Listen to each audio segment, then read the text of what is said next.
5वां अध्याय। धुंधुकारी को प्रेत योनि की प्राप्ति और उससे उद्धार। सूत जी कहते हैं, शौनक जी, पिता के वन चले जाने पर एक दिन धुंधुकारी ने अपनी माता को बहुत पीटा और कहा, बता धन कहां रखा है, नहीं तो अभी तेरी लुआठी से खबर लूंगा। उसकी इस धमकी से डरकर और पुत्र के उपद्रवों से दुखी होकर वह रात्रि के समय कुएं में जा गिरी और इसी से उसकी मृत्यु हो गई। योगनिष्ठ गोकर्ण जी तीर्थ यात्रा के लिए निकल गए। उन्हें इन घटनाओं से कोई सुख या दुख नहीं होता था, क्योंकि उनका न कोई मित्र था न शत्रु। धुंधुकारी 5 वेश्याओं के साथ घर में रहने लगा। उनके लिए भोग सामग्री जुटाने की चिंता ने उसकी बुद्धि नष्ट कर दी और वह नाना प्रकार के अत्यंत क्रूर कर्म करने लगा। एक दिन उन कुलटाओं ने उससे बहुत से गहने मांगे। वह तो काम से अंधा हो रहा था। मौत की उसे कभी याद नहीं आती थी। बस उन्हें जुटाने के लिए वह घर से निकल पड़ा।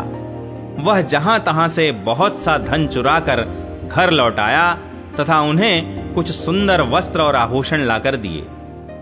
चोरी का बहुत माल देखकर रात्रि के समय स्त्रियों ने विचार किया कि यह नित्य ही चोरी करता है, इसलिए इसे किसी दिन अवश्य राजा पकड़ लेगा। राजा यह सारा धन छीनकर इसे निश्चय ही प्राण दंड। जब एक दिन इसे मरना ही है, तब हम ही धन की रक्षा के लिए गुप्त रूप से इसको क्यों न मार डालें। इसे मारकर हम इसका माल मत्ता लेकर जहां कहीं चली जाएंगी। ऐसा निश्चय कर उन्होंने सोए हुए धुंधुकारी को रस्सियों से कस दिया और उसके गले में फांसी लगाकर उसे मारने का प्रयत्न किया।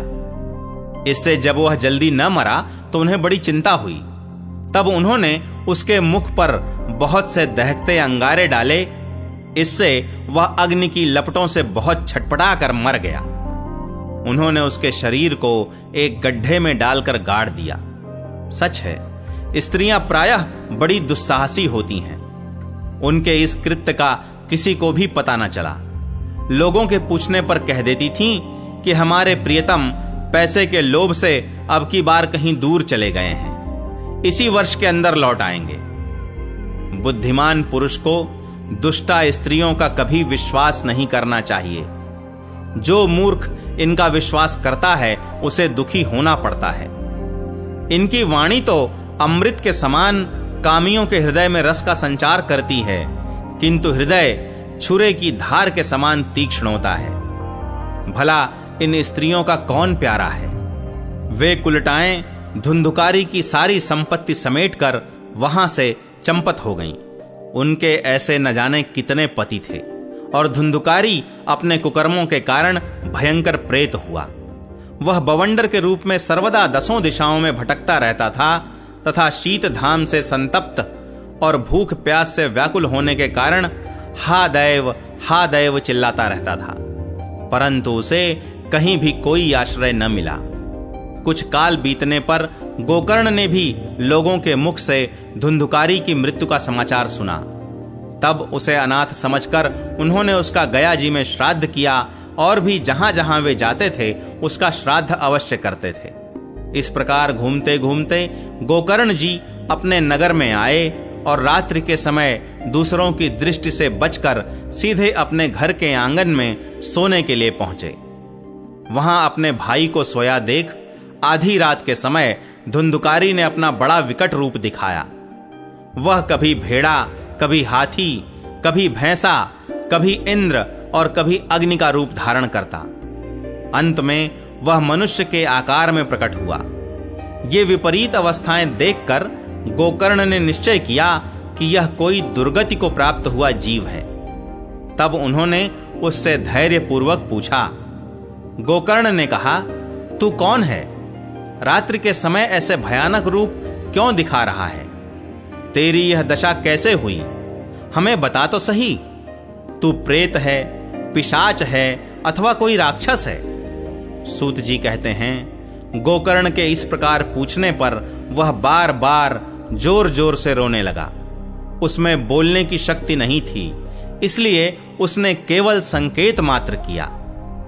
तब गोकर्ण ने अंजलि में जल लेकर उसे अभिमंत्रित करके उस पर छिड़का। इससे उसके पापों का कुछ शमन हुआ और वह इस प्रकार कहने लगा। प्रेत बोला, मैं तुम्हारा भाई हूं, मेरा नाम है धुंधुकारी। मैंने अपने ही दोष से अपना ब्राह्मणत्व नष्ट कर दिया। मेरे कुकर्मों की गिनती नहीं की जा सकती। मैं तो महान अज्ञान में चक्कर काट रहा था, इसी से मैंने लोगों की बड़ी हिंसा की। अंत में कुलटा स्त्रियों ने मुझे तड़पा तड़पा कर मार डाला। इसी से अब प्रेत योनि में पड़कर यह दुर्दशा भोग रहा हूं। अब दैववश कर्म फल का उदय होने से मैं केवल वायु भक्षण करके जी रहा हूं। भाई, तुम दया के समुद्र हो, अब किसी प्रकार जल्दी ही मुझे इस योनि से छुड़ाओ। गोकर्ण ने धुंधुकारी की सारी बातें सुनी और तब उससे बोले। गोकर्ण ने कहा, भाई, मुझे इस बात का बड़ा आश्चर्य है। मैंने तुम्हारे लिए विधि पूर्वक गया जी में पिंडदान किया, फिर भी तुम प्रेत योनि से मुक्त कैसे नहीं हुए? यदि गया श्राद्ध से भी तुम्हारी मुक्ति नहीं हुई, तब इसका और कोई उपाय ही नहीं है। अच्छा, तुम सब बात खोल कर कहो, मुझे अब क्या करना चाहिए? प्रेत ने कहा, मेरी मुक्ति सैकड़ों गया श्राद्ध करने से भी नहीं हो सकती। अब तो तुम इसका कोई और उपाय सोचो। प्रेत की यह बात सुनकर गोकर्ण को बड़ा आश्चर्य हुआ। वे कहने लगे, यदि सैकड़ों गया श्राद्धों से भी तुम्हारी मुक्ति नहीं हो सकती, तब तो तुम्हारी मुक्ति असंभव ही है। अच्छा, अभी तो तुम निर्भय होकर अपने स्थान पर रहो। मैं विचार करके तुम्हारी मुक्ति के लिए कोई दूसरा उपाय करूंगा। गोकर्ण की आज्ञा पाकर धुंधुकारी वहां से अपने स्थान पर चला आया। इधर गोकर्ण ने रात भर विचार किया, तब भी उन्हें कोई उपाय नहीं सूझा। प्रातःकाल उनको आया देख लोग प्रेम से उनसे मिलने आए। तब गोकर्ण ने रात में जो कुछ जिस प्रकार हुआ था वह सब उन्हें सुना दिया। उनमें जो लोग विद्वान, योगनिष्ठ, ज्ञानी और वेदज्ञ थे, उन्होंने भी अनेकों शास्त्रों को उलट पलट कर देखा, तो भी उसकी मुक्ति का कोई उपाय न मिला। तब सबने यही निश्चय किया कि इस विषय में सूर्य नारायण जो आज्ञा करें वही करना चाहिए। अतः गोकर्ण ने अपने तपोबल से सूर्य की गति को रोक दिया। उन्होंने स्तुति की, भगवन, आप सारे संसार के साक्षी हैं। मैं आपको नमस्कार करता हूं। आप मुझे कृपा करके धुंधुकारी की मुक्ति का साधन बताइए। गोकर्ण की यह प्रार्थना सुनकर सूर्यदेव ने दूर से ही स्पष्ट शब्दों में कहा, श्रीमद् भागवत से मुक्ति हो सकती है, इसलिए तुम उसका सप्ताह पारायण करो। सूर्य का यह धर्ममय वचन वहां सभी ने सुना। तब सबने यही कहा कि प्रयत्न पूर्वक यही करो। है भी यह साधन बहुत सरल। अतः गोकर्ण जी भी तदनुसार निश्चय करके कथा सुनाने के लिए तैयार हो गए। देश और गांवों से अनेकों लोग कथा सुनने के लिए आए। बहुत से लंगड़े, लूले, अंधे, बूढ़े और मंदबुद्धि पुरुष भी अपने पापों की निवृत्ति के उद्देश्य से वहां आ पहुंचे। इस प्रकार वहां इतनी भीड़ हो गई कि उसे देखकर देवताओं को भी आश्चर्य होता था। जब गोकर्ण जी व्यास गद्दी पर बैठकर कथा कहने लगे, तब वह प्रेत भी वहां आ पहुंचा और इधर उधर बैठने के लिए स्थान ढूंढने लगा। इतने में ही उसकी दृष्टि एक सीधे रखे हुए 7 गांठ के बांस पर पड़ी। उसी के नीचे के छिद्र में घुसकर वह कथा सुनने के लिए बैठ गया। वायु रूप होने के कारण वह बाहर कहीं बैठ नहीं सकता था, इसलिए बांस में घुस गया। गोकर्ण जी ने एक वैष्णव ब्राह्मण को मुख्य श्रोता बनाया और प्रथम स्कंध से ही स्पष्ट स्वर में कथा सुनानी आरंभ कर दी। सायंकाल में जब कथा को विश्राम दिया गया, तब एक बड़ी विचित्र बात हुई। वहां सभासदों के देखते देखते उस बांस की एक गांठ तड़ तड़ शब्द करती हुई फट गई। इसी प्रकार दूसरे दिन सायंकाल में दूसरी गांठ फटी और तीसरे दिन उसी समय तीसरी। इस प्रकार 7 दिनों में 7 गांठों को फोड़कर धुंधुकारी 12 स्कंधों के सुनने से पवित्र होकर प्रेत योनि से मुक्त हो गया और दिव्य रूप धारण करके सबके सामने प्रकट हुआ। उसका मेघ के समान श्याम शरीर पीतांबर और तुलसी की मालाओं से सुशोभित था तथा सिर पर मनोहर मुकुट और कानों में कमनीय कुंडल झिलमिला रहे थे। उसने तुरंत अपने भाई गोकर्ण को प्रणाम करके कहा, भाई, तुमने कृपा करके मुझे प्रेत योनि की यातनाओं से मुक्त कर दिया। यह प्रेत पीड़ा का नाश करने वाली श्रीमद् भागवत की कथा धन्य है तथा श्री कृष्णचंद्र के धाम की प्राप्ति कराने वाला इसका सप्ताह पारायण भी धन्य है। जब सप्ताह श्रवण का योग लगता है तब सब पाप थर्रा उठते हैं कि अब यह भागवत की कथा जल्दी ही हमारा अंत कर देगी।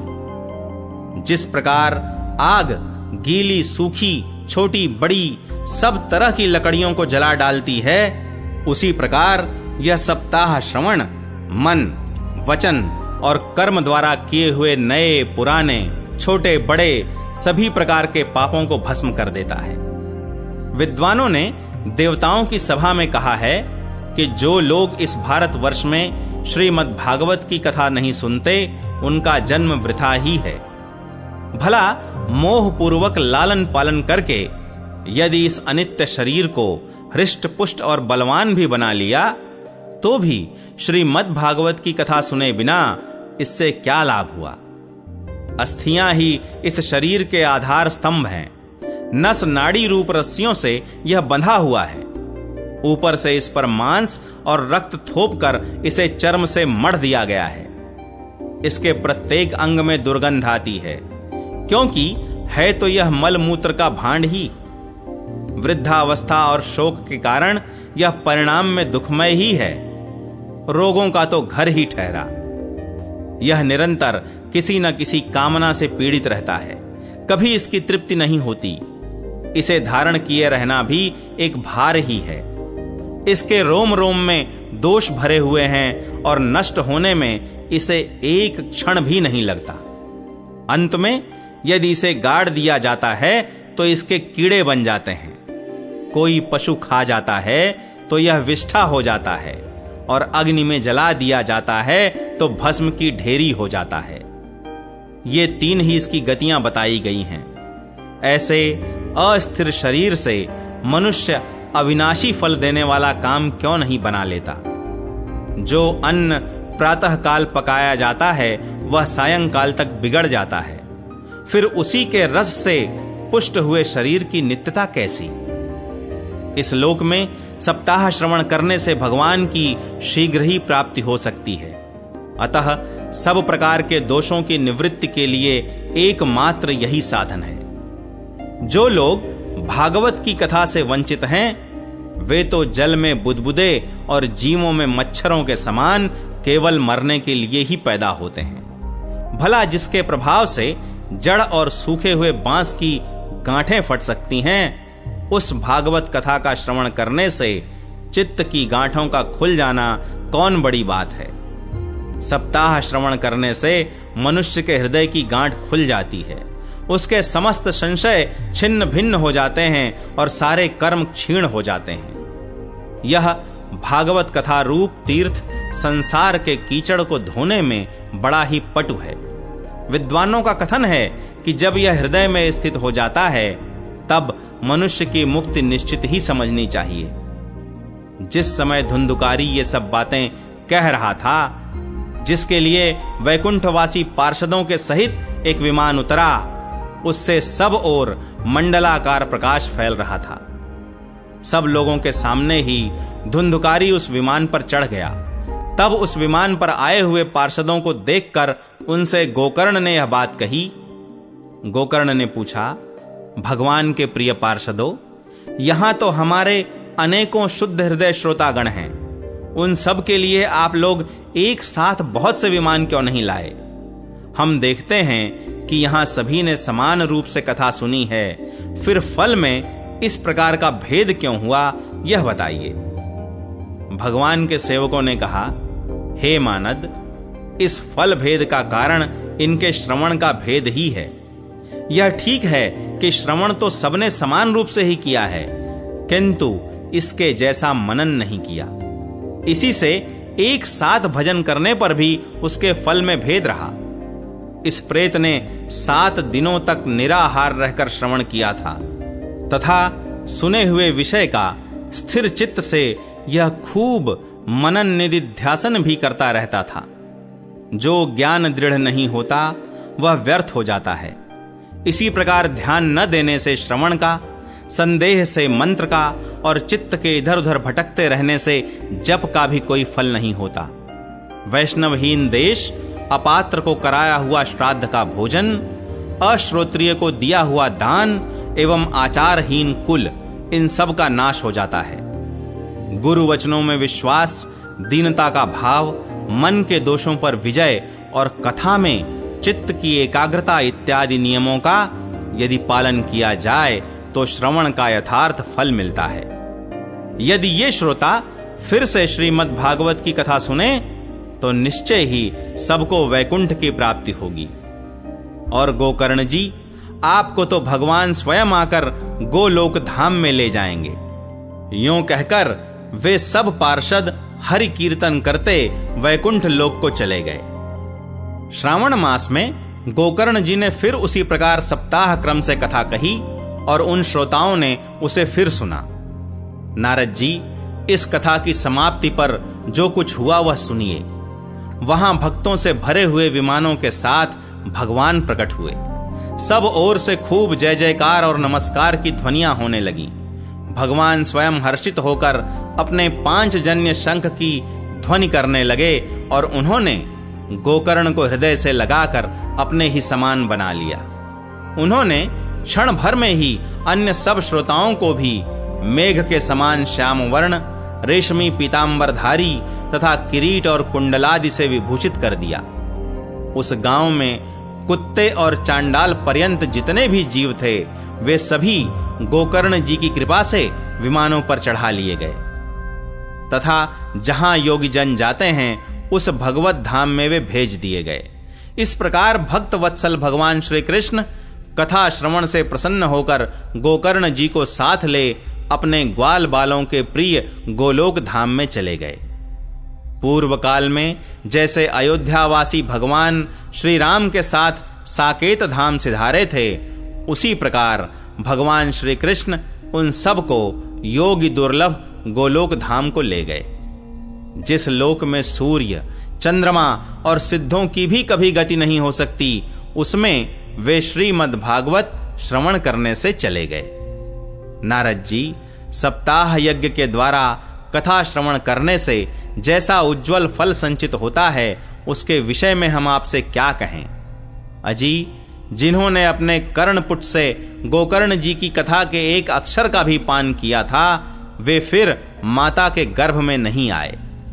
जिस गति को लोग वायु, जल या पत्ते खाकर शरीर सुखाने से, बहुत काल तक घोर तपस्या करने से और योगाभ्यास से भी नहीं पा सकते, उसे वे सप्ताह श्रवण से सहज में ही प्राप्त कर लेते हैं। इस परम पवित्र इतिहास का पाठ चित्रकूट पर विराजमान मुनीश्वर शांडिल्य भी ब्रह्मानंद में मग्न होकर करते रहते हैं। यह कथा बड़ी ही पवित्र है।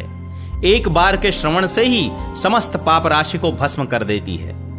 यदि इसका श्राद्ध के समय पाठ किया जाए तो इससे पितृगण को बड़ी तृप्ति होती है और नित्य पाठ करने से मोक्ष की प्राप्ति होती है। 6ठा अध्याय, सप्ताह यज्ञ की विधि। श्री सनकादि कहते हैं, नारद जी, अब हम आपको सप्ताह श्रवण की विधि बताते हैं। यह विधि प्रायः लोगों की सहायता और धन से साध्य कही गई है। पहले तो यत्न पूर्वक ज्योतिषी को बुलाकर मुहूर्त पूछना चाहिए तथा विवाह के लिए जिस प्रकार धन का प्रबंध किया जाता है उस प्रकार ही धन की व्यवस्था इसके लिए करनी चाहिए। कथा आरंभ करने में भाद्रपद, आश्विन, कार्तिक, मार्गशीर्ष, आषाढ़ और श्रावण, ये 6 महीने श्रोताओं के लिए मोक्ष की प्राप्ति के कारण हैं।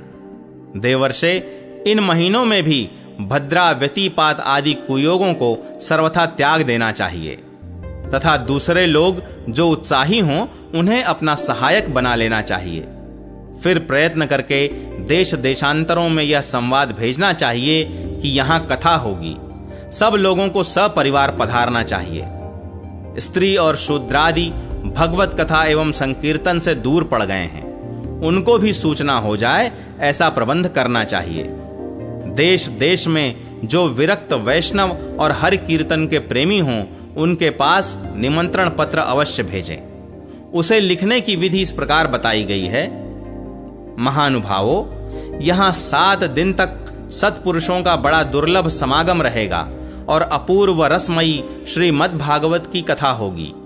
आप लोग भगवद रस के रसिक हैं, अतः श्री भागवतामृत का पान करने के लिए प्रेम पूर्वक शीघ्र ही पधारने की कृपा करें। यदि आपको विशेष अवकाश न हो तो भी एक दिन के लिए तो अवश्य ही कृपा करनी चाहिए, क्योंकि यहाँ का तो एक क्षण भी अत्यंत दुर्लभ है। इस प्रकार विनय पूर्वक उन्हें निमंत्रित करें और जो लोग आएं उनके लिए यथोचित निवास स्थान का प्रबंध करें। कथा का श्रवण किसी तीर्थ में, वन में अथवा अपने घर पर भी अच्छा माना गया है। जहां लंबा चौड़ा मैदान हो वहीं कथा स्थल रखना चाहिए। भूमि का शोधन, मार्जन और लेपन करके रंग बिरंगी धातुओं से चौक पूरे, घर की सारी सामग्री उठाकर एक कोने में रख दे। 5 दिन पहले से ही यत्न पूर्वक बहुत से बिछाने के वस्त्र एकत्र कर ले तथा केले के खंभों से सुशोभित एक ऊंचा मंडप तैयार कराए।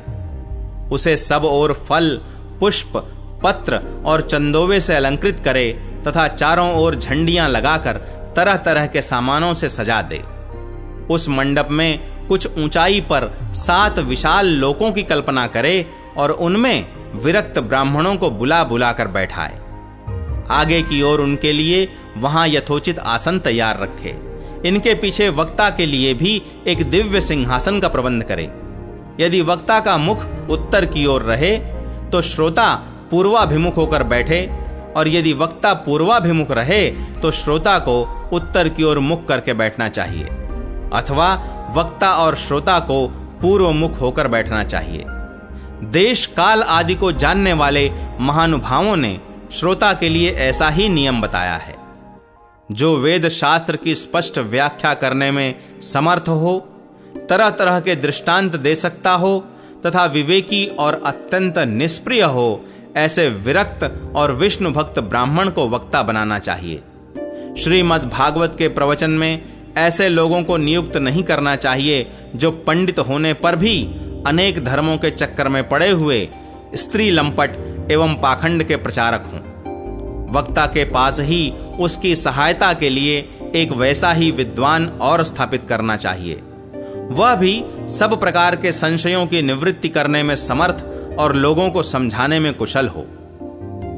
कथा प्रारंभ के दिन से एक दिन पूर्व व्रत ग्रहण करने के लिए वक्ता को क्षौर करा लेना चाहिए तथा अरुणोदय के समय शौच से निवृत्त होकर अच्छी तरह स्नान करे और संध्यादि अपने नित्य कर्मों को संक्षेप से समाप्त करके कथा के विघ्नों की निवृत्ति के लिए गणेश जी का पूजन करे।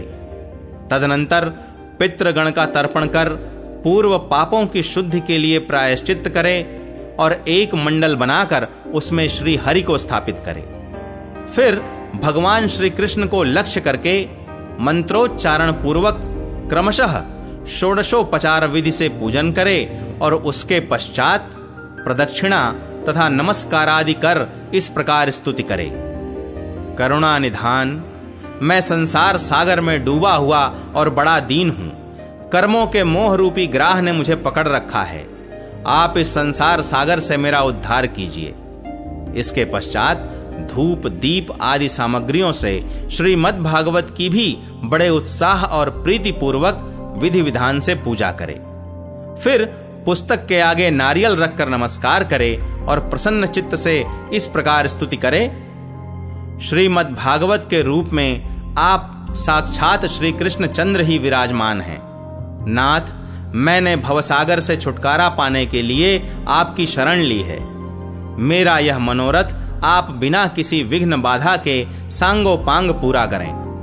केशव, मैं आपका दास हूं। इस प्रकार दीन वचन कहकर फिर वक्ता का पूजन करे, उसे सुंदर वस्त्राभूषणों से विभूषित करे और फिर पूजा के पश्चात उसकी इस प्रकार स्तुति करे।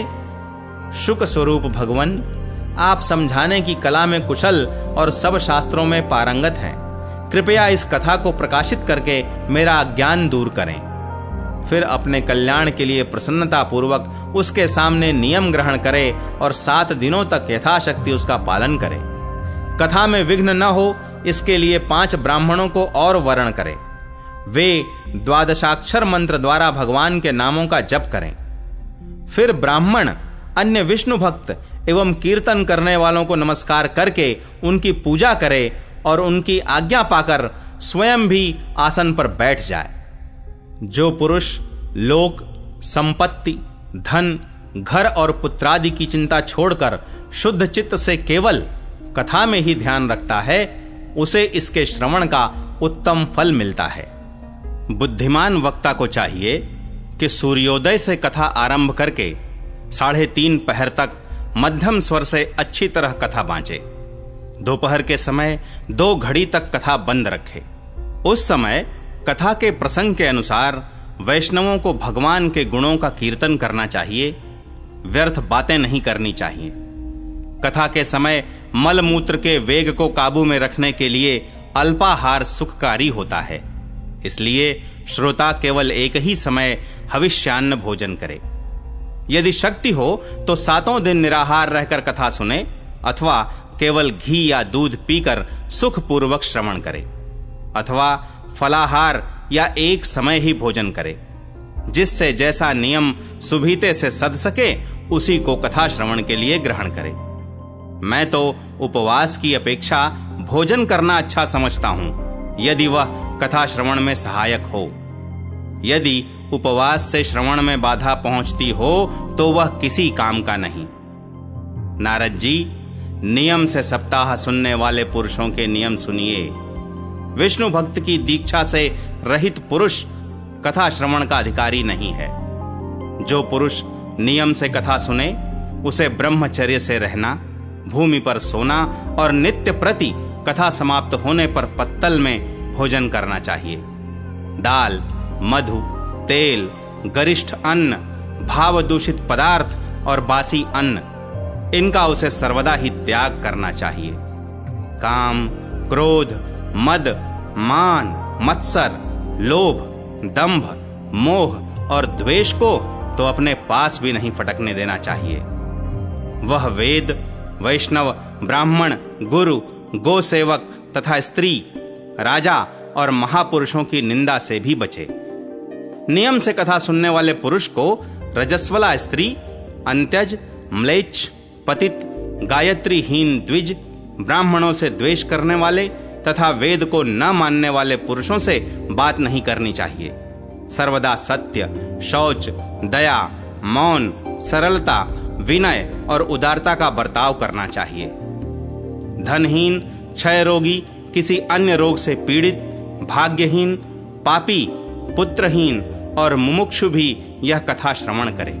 जिस स्त्री का रजोदर्शन रुक गया हो, जिसके एक ही संतान होकर रह गई हो, जो बांझ हो, जिसकी संतान होकर मर जाती हो अथवा जिसका गर्भ गिर जाता हो, वह यत्न पूर्वक इस कथा को सुने। ये सब यदि विधिवत कथा सुने तो इन्हें अक्षय फल की प्राप्ति हो सकती है। यह अत्युत्तम दिव्य तथा करोड़ों यज्ञों का फल देने वाली है। इस प्रकार इस व्रत की विधियों का पालन करके फिर उद्यापन करें।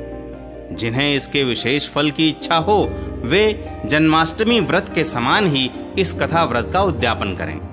किंतु जो भगवान के अकिंचन भक्त हैं उनके लिए उद्यापन का कोई आग्रह नहीं है।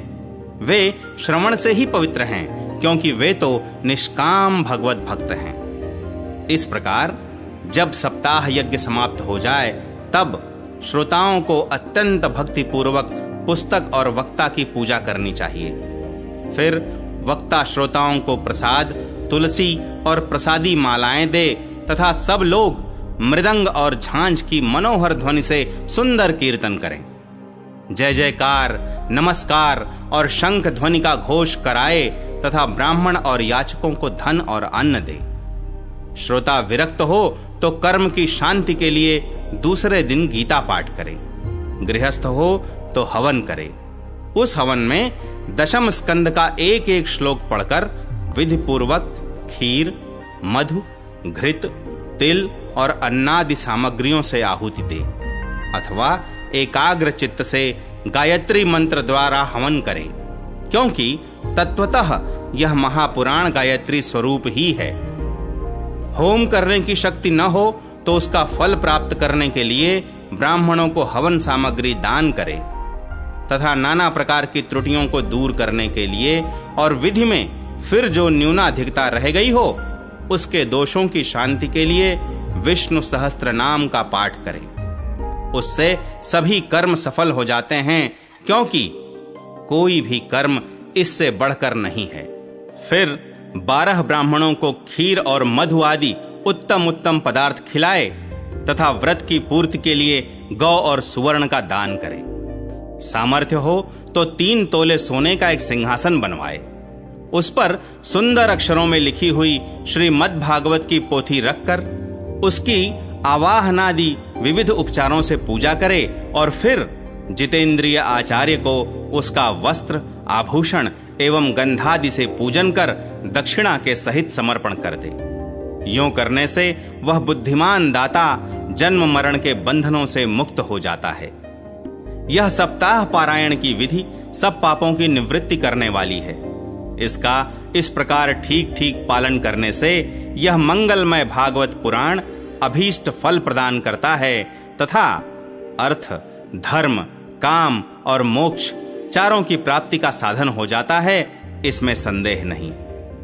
सनकादि कहते हैं, नारद जी, इस प्रकार तुम्हें यह सप्ताह श्रवण की विधि हमने पूरी पूरी सुना दी। अब और क्या सुनना चाहते हो? इस श्रीमद् भागवत से भोग और मोक्ष दोनों ही हाथ लग जाते हैं। सूत जी कहते हैं, शौनक जी, यों कहकर महामुनि सनकादि ने 1 सप्ताह तक विधि पूर्वक इस सर्व पापनाशिनी, परम पवित्र तथा भोग और मोक्ष प्रदान करने वाली भागवत कथा का प्रवचन किया। सब प्राणियों ने नियम पूर्वक इसे श्रवण किया। इसके पश्चात उन्होंने विधि पूर्वक भगवान पुरुषोत्तम की स्तुति की। कथा के अंत में ज्ञान, वैराग्य और भक्ति को बड़ी पुष्टि मिली और वे तीनों एकदम तरुण होकर सब जीवों का चित्त अपनी ओर आकर्षित करने लगे। अपना मनोरथ पूरा होने से नारद जी को भी बड़ी प्रसन्नता हुई। उनके सारे शरीर में रोमांच हो आया और वे परमानंद से पूर्ण हो गए। इस प्रकार कथा श्रवण कर भगवान के प्यारे नारद जी हाथ जोड़कर प्रेम गदगद वाणी से सनकादि से कहने लगे। नारद जी ने कहा, मैं धन्य हूं, आप लोगों ने करुणा करके मुझे बड़ा ही अनुग्रहित किया है। आज मुझे सर्व पापहारी भगवान श्री हरि की प्राप्ति हो गई। तपोधनों, मैं श्रीमद् भागवत श्रवण को ही सब धर्मों से श्रेष्ठ मानता हूं, क्योंकि इसके श्रवण से वैकुंठ विहारी श्री कृष्ण की प्राप्ति होती है। सूत जी कहते हैं, शौनक जी, वैष्णव श्रेष्ठ नारद जी यों कह ही रहे थे कि वहां घूमते फिरते योगेश्वर सुखदेव जी आ गए। कथा समाप्त होते ही व्यास नंदन श्री सुखदेव जी वहां पधारे। 16 वर्ष की सी आयु, आत्मलाभ से पूर्ण ज्ञान रूपी महासागर का संवर्धन करने के लिए चंद्रमा के समान वे प्रेम से धीरे धीरे श्रीमद् भागवत का पाठ कर रहे थे। परम तेजस्वी सुखदेव जी को देखकर सारे सभासद झटपट खड़े हो गए और उन्हें एक ऊंचे आसन पर बैठाया। फिर देवर्षि नारद जी ने उनका प्रेम पूर्वक पूजन किया। उन्होंने सुख पूर्वक बैठकर कहा, आप लोग मेरी निर्मल वाणी सुनिए। श्री सुखदेव जी बोले, रसिक एवं भावुक जन, यह श्रीमद् भागवत वेद रूप कल्प वृक्ष का परिपक्व फल है। श्री सुखदेव रूप शुक के मुख का संयोग होने से अमृत रस से परिपूर्ण है। यह रस ही रस है, इसमें न छिलका है न गुठली। यह इसी लोक में सुलभ है। जब तक शरीर में चेतना रहे तब तक आप लोग बार बार इसका पान करें। महामुनि व्यास देव ने श्रीमद् भागवत महापुराण की रचना की है। इसमें निष्कपट निष्काम परम धर्म का निरूपण है। इसमें शुद्धांतःकरण सत्पुरुषों के जानने योग्य कल्याणकारी वास्तविक वस्तु का वर्णन है, जिससे तीनों तापों की शांति होती है। इसका आश्रय लेने पर दूसरे शास्त्र अथवा साधन की आवश्यकता नहीं रहती। जब कभी पुण्यात्मा पुरुष इसके श्रवण की इच्छा करते हैं, तभी ईश्वर अविलंब उनके हृदय में अवरुद्ध हो जाता है। यह भागवत पुराणों का तिलक और वैष्णवों का धन है। इसमें परमहंसों के प्राप्य विशुद्ध ज्ञान का ही वर्णन किया गया है तथा ज्ञान, वैराग्य और भक्ति के सहित निवृत्ति मार्ग को प्रकाशित किया गया है। जो पुरुष भक्ति पूर्वक इसके श्रवण, पठन और मनन में तत्पर रहता है, वह मुक्त हो जाता है। यह रस स्वर्गलोक, सत्यलोक, कैलाश और वैकुंठ में भी नहीं है। इसलिए भाग्यवान श्रोताओं, तुम इसका खूब पान करो, इसे कभी मत छोड़ो। सूत जी कहते हैं, श्री सुखदेव जी इस प्रकार कह ही रहे थे कि उस सभा के बीचों बीच प्रहलाद, बलि, उद्धव और अर्जुन आदि पार्षदों के सहित साक्षात श्री हरि प्रकट हो गए। तब देवर्षि नारद ने भगवान और उनके भक्तों की यथोचित पूजा की। भगवान को प्रसन्न देखकर देवर्षि ने उन्हें एक विशाल सिंहासन पर बैठा दिया और सब लोग उनके सामने संकीर्तन करने लगे। उस कीर्तन को देखने के लिए श्री पार्वती जी के सहित महादेव जी और ब्रह्मा जी भी आए। कीर्तन आरंभ हुआ। प्रहलाद जी तो चंचल गति होने के कारण करताल बजाने लगे। उद्धव जी ने झांझें उठा ली। देवर्षि नारद वीणा की ध्वनि करने लगे। स्वर विज्ञान में कुशल होने के कारण अर्जुन राग अलापने लगे। इंद्र ने मृदंग बजाना आरंभ किया। सनकादि बीच बीच में जयघोष करने लगे और इन सब के आगे सुखदेव जी तरह तरह की सरस अंग भंगी करके भाव बताने लगे। इन सब के बीच में परम तेजस्वी भक्ति, ज्ञान और वैराग्य नटों के समान नाचने लगे। ऐसा अलौकिक कीर्तन देखकर भगवान प्रसन्न हो गए और इस प्रकार कहने लगे, मैं तुम्हारी इस कथा और कीर्तन से बहुत प्रसन्न हूं। तुम्हारे भक्ति भाव ने इस समय मुझे अपने वश में कर लिया है, अतः तुम लोग मुझसे वर मांगो। भगवान के ये वचन सुनकर सब लोग बड़े प्रसन्न हुए और प्रेमार्द्र चित्त से भगवान से कहने लगे, भगवान, हमारी यह अभिलाषा है कि भविष्य में भी जहां कहीं सप्ताह कथा हो, वहां आप इन पार्षदों के सहित अवश्य पधारें। हमारा यह मनोरथ पूर्ण कर दीजिए। भगवान तथास्तु कहकर अंतर्धान हो गए। इसके पश्चात नारद जी ने भगवान तथा उनके पार्षदों के चरणों को लक्ष्य करके प्रणाम किया और फिर सुखदेव जी आदि तपस्वियों को भी नमस्कार किया। कथामृत का पान करने से सब लोगों को बड़ा ही आनंद हुआ। उनका सारा मोह नष्ट हो गया। फिर वे सब लोग अपने अपने स्थानों को चले गए। उस समय सुखदेव जी ने भक्ति को उसके पुत्रों सहित अपने शास्त्र में स्थापित कर दिया। इसी से भागवत का सेवन करने से श्री हरि वैष्णवों के हृदय में आ विराजते हैं। जो लोग दरिद्रता के दुख ज्वर की ज्वाला से दग्ध हो रहे हैं, जिन्हें माया पिशाची ने रौंद डाला है तथा जो संसार समुद्र में डूब रहे हैं, उनका कल्याण करने के लिए श्रीमद् भागवत सिंहनाद कर रहा है। शौनक जी ने पूछा, सूत जी, सुखदेव जी ने राजा परीक्षित को, गोकर्ण ने धुंधुकारी को और सनकादि ने नारद जी को किस किस समय यह ग्रंथ सुनाया था, मेरा यह संशय दूर कीजिए। सूत जी ने कहा, भगवान श्री कृष्ण के स्वधाम गमन के बाद कलयुग के 30 वर्ष से कुछ अधिक बीत जाने पर भाद्रपद मास की शुक्ला नवमी को सुखदेव जी ने कथा आरंभ की थी। राजा परीक्षित के कथा सुनने के बाद कलयुग के 200 वर्ष बीत जाने पर आषाढ़ मास की शुक्ला नवमी को गोकर्ण जी ने यह कथा सुनाई थी। इसके पीछे कलयुग के 30 वर्ष और निकल जाने पर कार्तिक शुक्ला नवमी से सनकादि ने कथा आरंभ की थी। निष्पाप शौनक जी, आपने जो कुछ पूछा था उसका उत्तर मैंने आपको दे दिया। इस कलयुग में भागवत की कथा भव रोग की रामबाण औषधि है। संतजन, आप लोग आदर पूर्वक इस कथा अमृत का पान कीजिए। यह श्री कृष्ण को अत्यंत प्रिय, संपूर्ण पापों का नाश करने वाला, मुक्ति का एकमात्र कारण और भक्ति को बढ़ाने वाला है। लोक में अन्य कल्याणकारी साधनों का विचार करने और तीर्थों का सेवन करने से क्या होगा? अपने दूत को हाथ में पाश लिए देखकर यमराज उसके कान में कहते हैं, देखो, जो भगवान की कथा वार्ता में मत्त हो रहे हों, उनसे दूर रहना। मैं औरों को ही दंड देने की शक्ति रखता हूं, वैष्णवों को नहीं। इस असार संसार में विषय रूप विष की आसक्ति के कारण व्याकुल बुद्धि वाले पुरुषों, अपने कल्याण के उद्देश्य से आधे क्षण के लिए भी इस शुक कथा रूप अनुपम सुधा का पान करो। प्यारे भाइयों, निंदित कथाओं से युक्त कुपथ में व्यर्थ ही क्यों भटक रहे हो? इस कथा के कान में प्रवेश करते ही मुक्ति हो जाती है। इस बात के साक्षी राजा परीक्षित हैं। श्री सुखदेव जी ने प्रेम रस के प्रवाह में स्थित होकर इस कथा को कहा था। इसका जिसके कंठ से संबंध हो जाता है वह वैकुंठ का स्वामी बन जाता है। शौनक जी, मैंने अनेक शास्त्रों को देखकर आपको यह परम गोप्य रहस्य अभी अभी सुनाया है।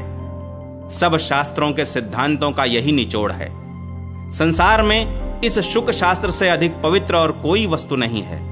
अतः आप लोग परमानंद की प्राप्ति के लिए इस द्वादश स्कंध रूप रस का पान करें। जो पुरुष नियम पूर्वक इस कथा का भक्ति भाव से श्रवण करता है और जो शुद्धांतःकरण भगवत भक्तों के सामने इसे सुनाता है, वे दोनों ही विधि का पूरा पूरा पालन करने के कारण इसका यथार्थ फल पाते हैं। उनके लिए त्रिलोकी में कुछ भी असाध्य नहीं रह जाता।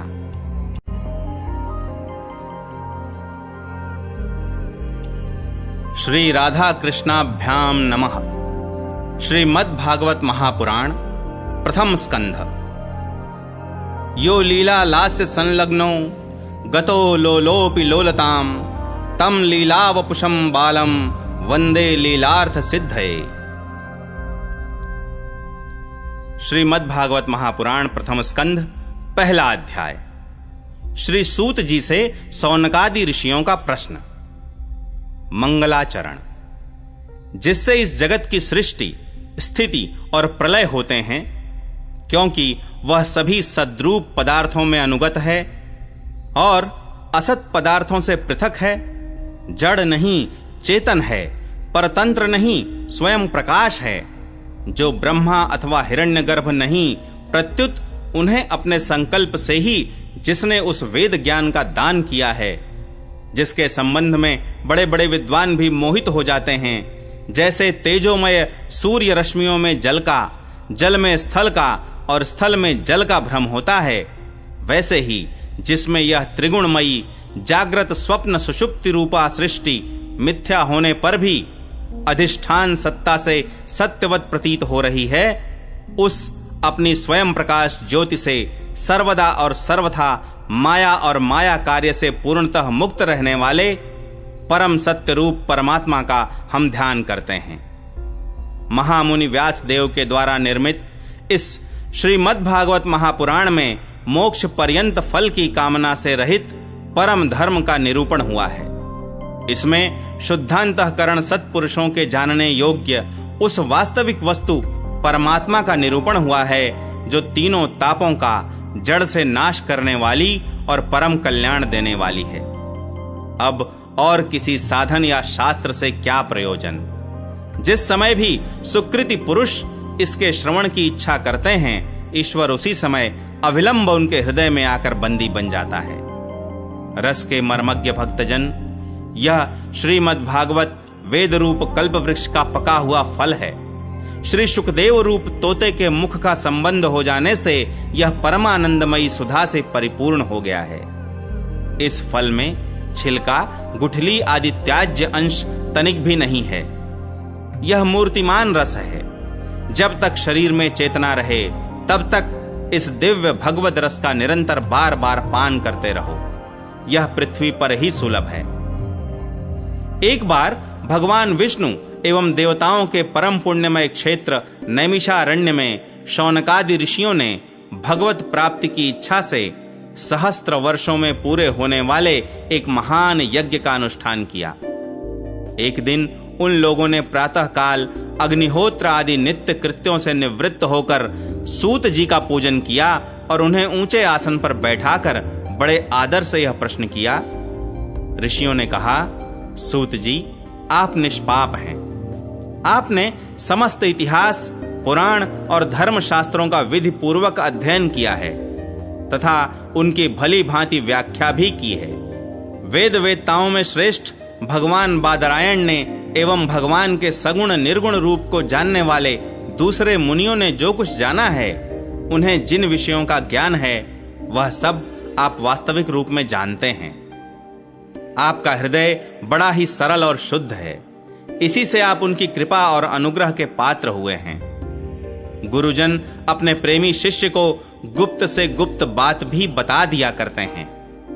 आयुष्मान, आप कृपा करके यह बतलाइए कि उन सब शास्त्रों, पुराणों और गुरुजनों के उपदेशों में कलयुगी जीवों के परम कल्याण का सहज साधन आपने क्या निश्चय किया है। आप संत समाज के भूषण हैं। इस कलयुग में प्रायः लोगों की आयु कम हो गई है। साधन करने में लोगों की रुचि और प्रवृत्ति भी नहीं है। लोग आलसी हो गए हैं। उनका भाग्य तो मंद है ही, समझ भी थोड़ी है।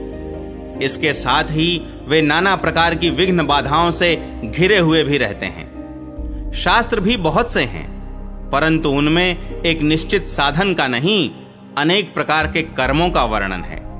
साथ ही वे इतने बड़े हैं कि उनका एक अंश सुनना भी कठिन है। आप परोपकारी हैं। अपनी बुद्धि से उनका सार निकालकर प्राणियों के परम कल्याण के लिए हम श्रद्धालुओं को सुनाइए, जिससे हमारे अंतःकरण की शुद्धि प्राप्त हो। प्यारे सूत जी, आपका कल्याण हो। आप तो जानते ही हैं कि यदुवंशियों के रक्षक भक्त वत्सल भगवान श्री कृष्ण वसुदेव की धर्म पत्नी देवकी के गर्भ से क्या करने की इच्छा से अवतीर्ण हुए थे। हम उसे सुनना चाहते हैं। आप कृपा करके हमारे लिए उसका वर्णन कीजिए, क्योंकि भगवान का अवतार जीवों के परम कल्याण और उनकी भगवत प्रेममयी समृद्धि के लिए ही होता है। यह जीव जन्म मृत्यु के घोर चक्र में पड़ा हुआ है। इस स्थिति में भी यदि वह कभी भगवान के मंगलमय नाम का उच्चारण कर ले तो उसी क्षण उससे मुक्त हो जाए, क्योंकि स्वयं भय भी भगवान से डरता रहता है। सूत जी, परम विरक्त और परम शांत मुनिजन भगवान के श्री चरणों की शरण में ही रहते हैं। अतएव उनके स्पर्श मात्र से संसार के जीव तुरंत पवित्र हो जाते हैं। इधर गंगा जी के जल का बहुत दिनों तक सेवन किया जाए तब कहीं पवित्रता प्राप्त होती है। ऐसे पुण्यात्मा भक्त जिनकी लीलाओं का गान करते रहते हैं, उन भगवान का कलिमलहारी पवित्र यश, भला आत्मशुद्धि की इच्छा वाला ऐसा कौन मनुष्य होगा जो श्रवण न करे। वे लीला से ही अवतार धारण करते हैं। नारदादि महात्माओं ने उनके उदार कर्मों का गान किया है। हम श्रद्धालुओं के प्रति आप उनका वर्णन कीजिए। बुद्धिमान सूत जी, सर्वसमर्थ प्रभु अपनी योग माया से स्वच्छंद लीला करते हैं। आप उन श्री हरि की मंगलमयी अवतार कथाओं का वर्णन कीजिए। पुण्य कीर्ति भगवान की लीला सुनने से हमें कभी भी तृप्ति नहीं हो सकती, क्योंकि रसज्ञ श्रोताओं को पद पद पर भगवान की लीलाओं में नए नए रस का अनुभव होता है। भगवान श्री कृष्ण अपने को छिपाए हुए थे। लोगों के सामने ऐसी चेष्टा करते थे मानो कोई मनुष्य हो, परंतु उन्होंने बलराम जी के साथ ऐसी लीलाएं भी की हैं, ऐसा पराक्रम भी प्रकट किया है जो मनुष्य नहीं कर सकते। कलयुग को आया जानकर इस वैष्णव क्षेत्र में हम दीर्घकालीन सत्र का संकल्प करके बैठे हैं। श्री हरि की कथा सुनने के लिए हमें अवकाश प्राप्त है। यह कलयुग अंतःकरण की पवित्रता और शक्ति का नाश करने वाला है। इससे पार पाना कठिन है। जैसे समुद्र से पार जाने वालों को कर्णधार मिल जाए, उसी प्रकार इससे पार पाने की इच्छा रखने वाले हम लोगों से ब्रह्मा ने आपको मिलाया है। धर्मरक्षक ब्राह्मण भक्त योगेश्वर भगवान श्री कृष्ण के अपने धाम में पधार जाने पर धर्म ने अब किसकी शरण ली है, यह बताइए। दूसरा अध्याय, भगवत कथा और भगवत भक्ति का महात्म्य। श्री व्यास जी कहते हैं, शौनकादि ब्रह्मवादी ऋषियों के यह प्रश्न सुनकर रोमहर्षण के पुत्र उग्र श्रवा को बड़ा ही आनंद हुआ। उन्होंने ऋषियों के इस मंगलमय प्रश्न का अभिनंदन करके कहना आरंभ किया। सूत जी ने कहा, जिस समय श्री सुखदेव जी का यज्ञोपवीत संस्कार भी नहीं हुआ था, सुतराम लौकिक वैदिक कर्मों के अनुष्ठान का अवसर भी नहीं आया था, उन्हें अकेले ही संन्यास लेने के उद्देश्य से जाते देखकर उनके पिता व्यास जी विरह से कातर होकर पुकारने लगे, बेटा बेटा। उस समय तन्मय होने के कारण श्री सुखदेव जी की ओर से वृक्षों ने उत्तर दिया। ऐसे सबके हृदय में विराजमान श्री सुखदेव मुनि को मैं नमस्कार करता हूं। यह श्रीमद् भागवत अत्यंत गोपनीय रहस्यात्मक पुराण है। यह भगवत स्वरूप का अनुभव कराने वाला और समस्त वेदों का सार है। संसार में फंसे हुए जो लोग इस घोर अज्ञानांधकार से पार जाना चाहते हैं, उनके लिए आध्यात्मिक तत्वों को प्रकाशित कराने वाला यह एक अद्वितीय दीपक है। वास्तव में उन्हीं पर करुणा करके बड़े बड़े मुनियों के आचार्य श्री सुखदेव जी ने इसका वर्णन किया है।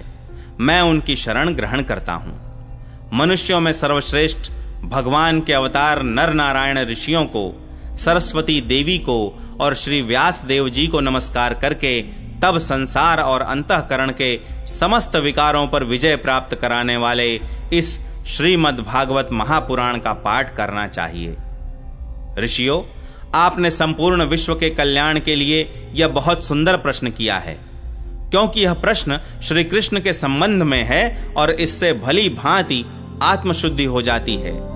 मनुष्यों के लिए सर्वश्रेष्ठ धर्म वही है जिससे भगवान श्री कृष्ण में भक्ति हो।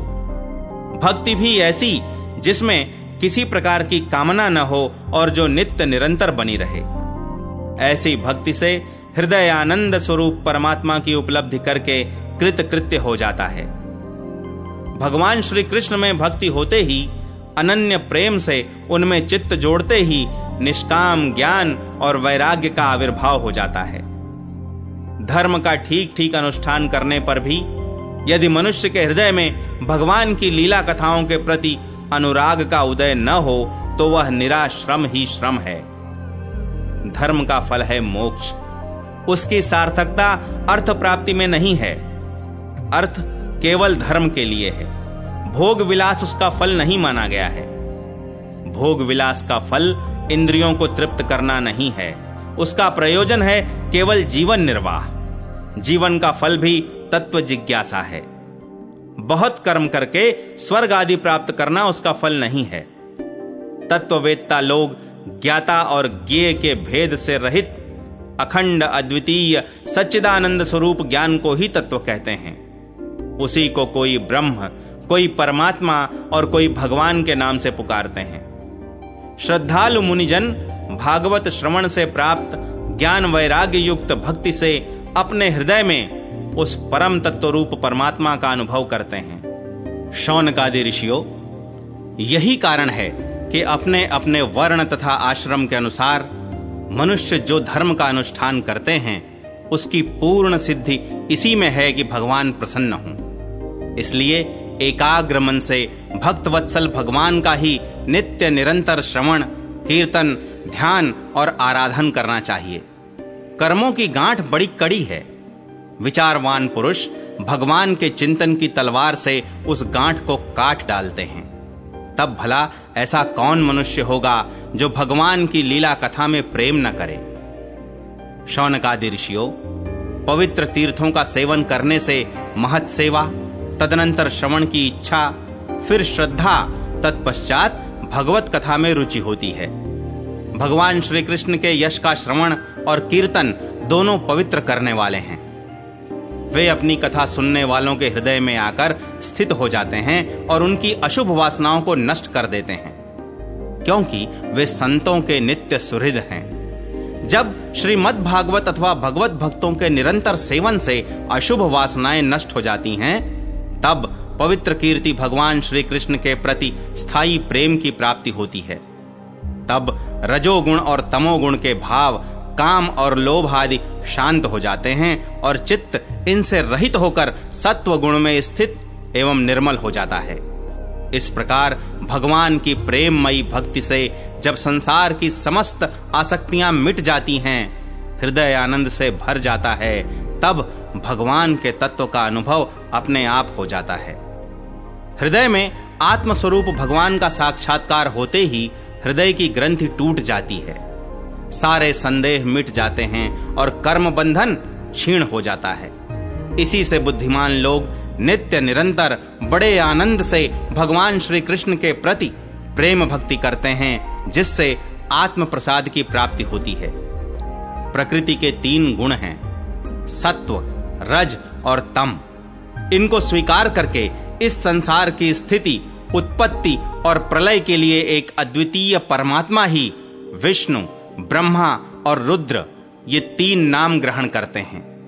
फिर भी मनुष्यों का परम कल्याण तो सत्व गुण स्वीकार करने वाले श्री हरि से ही होता है।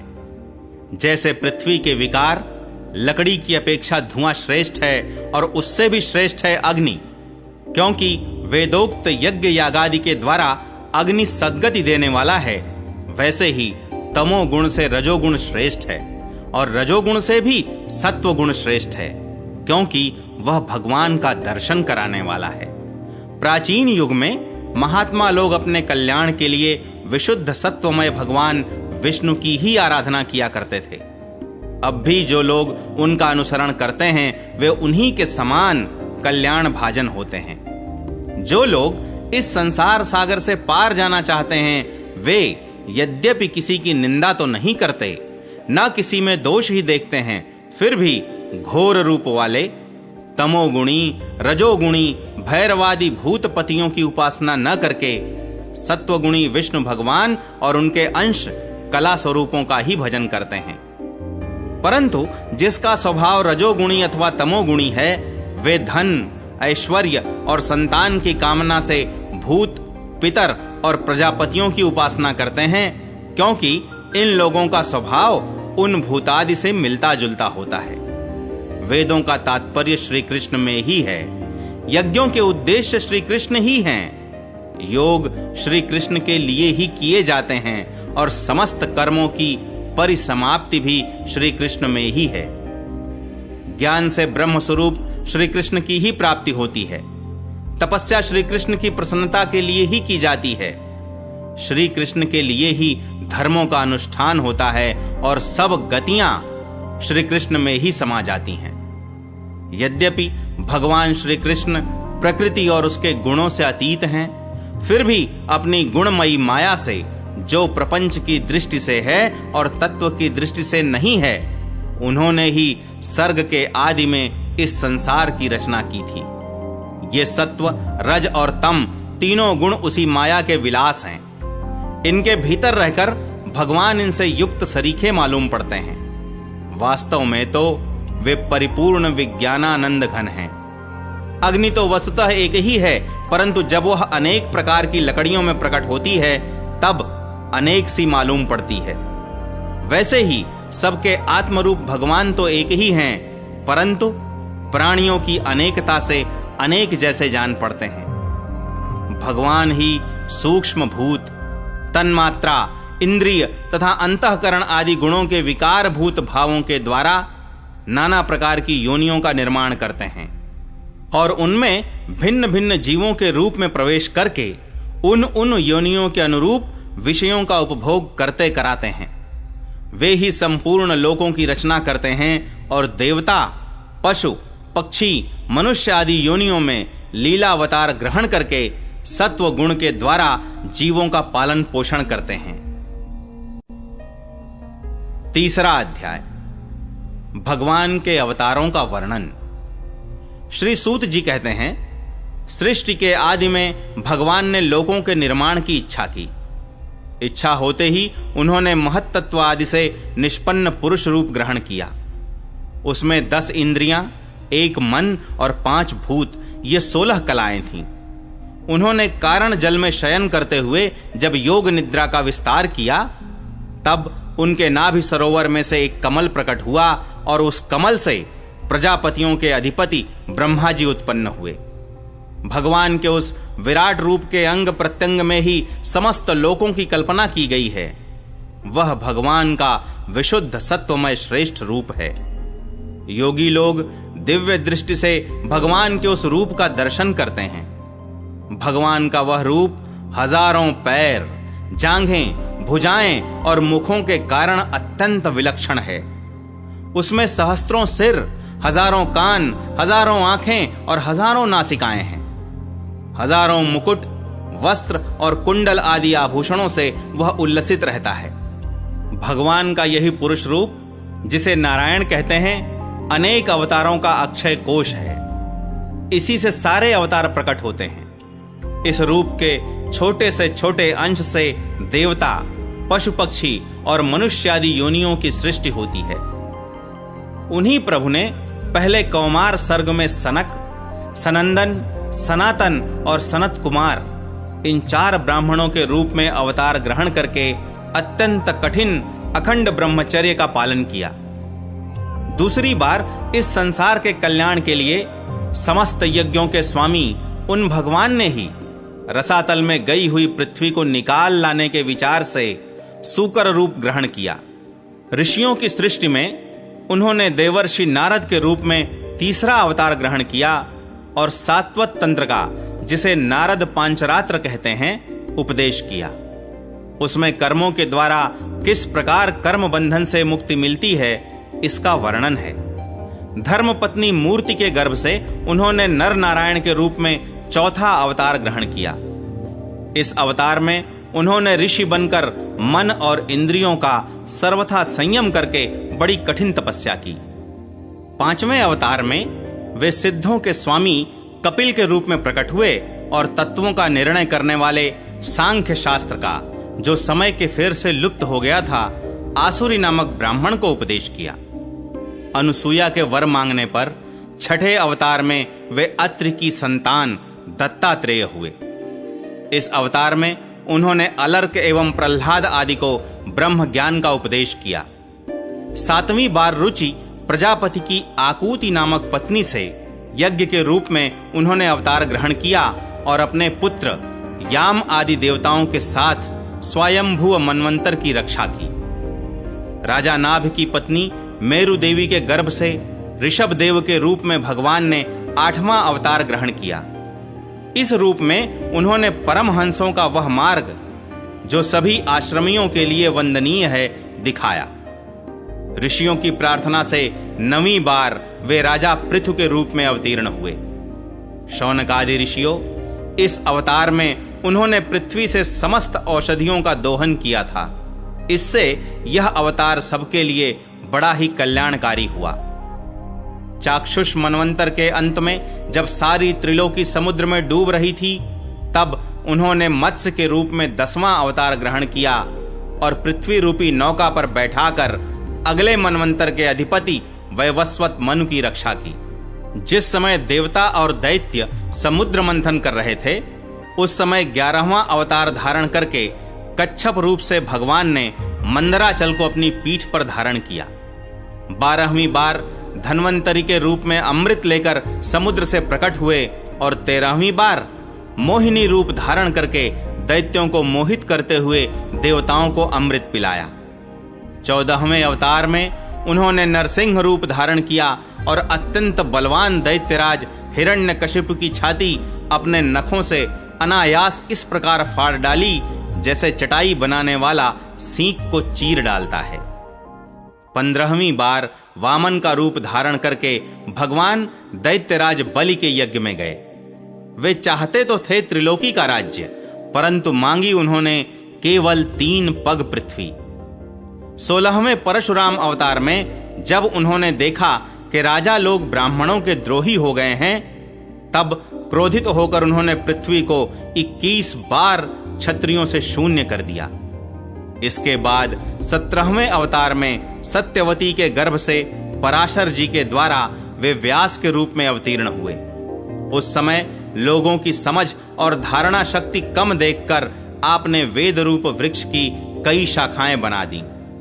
18वीं बार देवताओं का कार्य संपन्न करने की इच्छा से उन्होंने राजा के रूप में रामावतार ग्रहण किया और सेतु बंधन, रावण वध आदि वीरतापूर्ण बहुत सी लीलाएं की। 19वें और 20वें अवतारों में उन्होंने यदुवंश में बलराम और श्री कृष्ण के नाम से प्रकट होकर पृथ्वी का भार उतारा। उसके बाद कलयुग आ जाने पर मगध देश बिहार में देवताओं के द्वेषी दैत्यों को मोहित करने के लिए अजन के पुत्र रूप में आपका बुद्धावतार होगा। इसके भी बहुत पीछे जब कलयुग का अंत समीप होगा और राजा लोग प्रायः लुटेरे हो जाएंगे, तब जगत के रक्षक भगवान विष्णु यश नामक ब्राह्मण के घर कल की रूप में अवतीर्ण होंगे। शौनकादि ऋषियों, जैसे अगाध सरोवर से हजारों छोटे छोटे नाले निकलते हैं, वैसे ही सत्वनिधि भगवान श्री हरि के असंख्य अवतार हुआ करते हैं। ऋषि, मनु, देवता, प्रजापति, मनुपुत्र और जितने भी महान शक्तिशाली हैं, वे सब के सब भगवान के ही अंश हैं। ये सब अवतार तो भगवान के अंशावतार अथवा कलावतार हैं, परंतु भगवान श्री कृष्ण तो स्वयं भगवान ही हैं। जब लोग दैत्यों के अत्याचार से व्याकुल हो उठते हैं, तब युग युग में अनेक रूप धारण करके भगवान उनकी रक्षा करते हैं। भगवान के दिव्य जन्मों की यह कथा अत्यंत गोपनीय, रहस्यमयी है। जो मनुष्य एकाग्र चित्त से नियम पूर्वक सायंकाल और प्रातःकाल प्रेम से इसका पाठ करता है, वह सब दुखों से छूट जाता है। प्राकृत स्वरूप रहित चिन्मय भगवान का जो यह स्थूल जगदाकार रूप है, यह उनकी माया के महत्त्वादि गुणों से भगवान में ही कल्पित है। जैसे बादल वायु के आश्रय रहते हैं और धूसरपना धूल में होता है, परंतु अल्प बुद्धि मनुष्य बादलों का आकाश में और धूसरपने का वायु में आरोप करते हैं, वैसे ही अविवेकी पुरुष सबके साक्षी आत्मा में स्थूल दृश्य रूप जगत का आरोप करते हैं। इस स्थूल रूप से परे भगवान का एक सूक्ष्म अव्यक्त रूप है, जो न तो स्थूल की तरह आकारादि गुणों वाला है और न देखने सुनने में ही आ सकता है। वही सूक्ष्म शरीर है। आत्मा का आरोप या प्रवेश होने से यही जीव कहलाता है और इसी का बार बार जन्म होता है। उपर्युक्त सूक्ष्म और स्थूल शरीर अविद्या से ही आत्मा में आरोपित हैं। जिस अवस्था में आत्मस्वरूप के ज्ञान से यह आरोप दूर हो जाता है, उसी समय ब्रह्म का साक्षात्कार होता है। तत्वज्ञानी लोग जानते हैं कि जिस समय यह बुद्धि रूपा परमेश्वर की माया निवृत्त हो जाती है, उस समय जीव परमानंदमय हो जाता है और अपनी स्वरूप महिमा में प्रतिष्ठित होता है। वास्तव में जिनके जन्म नहीं है और कर्म भी नहीं है, उन हृदयेश्वर भगवान के अप्राकृत जन्म और कर्मों का तत्वज्ञानी लोग इसी प्रकार वर्णन करते हैं, क्योंकि उनके जन्म और कर्म वेदों के अत्यंत गोपनीय रहस्य हैं। भगवान की लीला अमोघ है। वे लीला से ही इस संसार का सृजन, पालन और संहार करते हैं, किंतु इसमें आसक्त नहीं होते। प्राणियों के अंतःकरण में छिपे रहकर ज्ञानेंद्रिय और मन के नियंता के रूप में उनके विषयों को ग्रहण भी करते हैं, परंतु उनसे अलग रहते हैं। वे परम स्वतंत्र हैं। ये विषय कभी उन्हें लिप्त नहीं कर सकते। जैसे अनजान मनुष्य जादूगर अथवा नट के संकल्प और वचनों से की हुई करामात को नहीं समझ पाता, वैसे ही अपने संकल्प और वेदवाणी के द्वारा भगवान के प्रकट किए हुए इन नाना नाम और रूपों को तथा उनकी लीलाओं को कुबुद्धि जीव बहुत सी तर्क युक्तियों के द्वारा नहीं पहचान सकता। चक्रपाणि भगवान की शक्ति और पराक्रम अनंत है। उनकी कोई थाह नहीं पा सकता। वे सारे जगत के निर्माता होने पर भी उससे सर्वथा परे हैं। उनके स्वरूप को अथवा उनकी लीला के रहस्य को वही जान सकता है जो नित्य निरंतर निष्कपट भाव से उनके चरण कमलों की दिव्य गंध का सेवन करता है, सेवा भाव से उनके चरणों का चिंतन करता रहता है। शौनकादि ऋषियों, आप लोग बड़े ही सौभाग्यशाली तथा धन्य हैं, जो इस जीवन में और विघ्न बाधाओं से भरे इस संसार में समस्त लोकों के स्वामी भगवान श्री कृष्ण से वह सर्वात्मक आत्मभाव, वह अनिर्वचनीय अनन्य प्रेम करते हैं, जिससे फिर इस जन्म मरण रूप संसार के भयंकर चक्र में नहीं पड़ना होता। भगवान वेदव्यास ने यह वेदों के समान भगवत चरित्र से परिपूर्ण भागवत नाम का पुराण बनाया है। उन्होंने इस श्लाघनीय, कल्याणकारी और महान पुराण को लोगों के परम कल्याण के लिए अपने आत्मज्ञानी शिरोमणि पुत्र को ग्रहण कराया। इसमें सारे वेद और इतिहासों का सार संग्रह किया गया है। शुकदेव जी ने राजा परीक्षित को यह सुनाया। उस समय वे परमर्षियों से घिरे हुए आमरण अनशन का व्रत लेकर गंगा तट पर बैठे हुए थे। भगवान श्री कृष्ण जब धर्म, ज्ञान आदि के साथ अपने परम धाम को पधार गए, तब इस कलयुग में जो लोग अज्ञान रूपी अंधकार से अंधे हो रहे हैं, उनके लिए यह पुराण रूपी सूर्य इस समय प्रकट हुआ है। शौनकादि ऋषियों, जब महातेजस्वी श्री सुखदेव जी महाराज वहां इस पुराण की कथा कह रहे थे, तब मैं भी वहां बैठा था। वहीं मैंने उनकी कृपा पूर्ण अनुमति से इसका अध्ययन किया। मेरा जैसा अध्ययन है और मेरी बुद्धि ने जितना जिस प्रकार इसको ग्रहण किया है, उसी के अनुसार इसे मैं आप लोगों को सुनाऊंगा।